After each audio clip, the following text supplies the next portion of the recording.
Amis joueurs sur table, ravi de vous retrouver, c'est toujours Cannes. On est en 2026, il fait un temps magnifique. Aujourd'hui, on va chez Greux Games, accueilli par le capichef, je dirais, de Greux Games, qui nous a présenté Troc.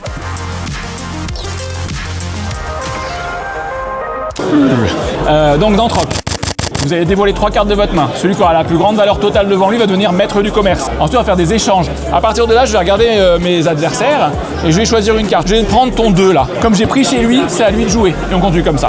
Une fois que tous les échanges sont faits, on va jouer des combinaisons. Quand vous faites un brelan de cartes identiques, vous allez marquer des points de victoire. Par exemple, j'ai fait un brelan de 6, du coup j'ai marqué 6 points. Combinaisons différentes, tu vas pouvoir récupérer des cartes dans les zones d'amélioration. Quand à la fin d'un tour, quelqu'un dévoile 50 points, tu dis bah voilà, c'est la fin de la partie, tout le monde dévoile ses points de victoire, celui qui a le plus gagne.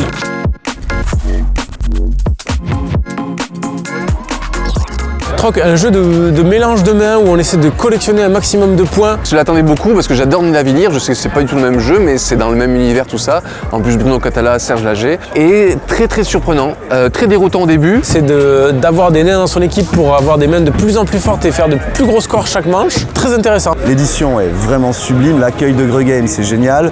On s'est éclaté, mais j'ai envie d'en voir plus pour comprendre vraiment à fond, pour tryhard ce mécanisme de commerce, d'échange de cartes, qui sur une première partie n'est pas forcément évident. Retrouvez toute l'expérience cannoise sur la version complète et abonnez-vous, c'est le minimum je pense.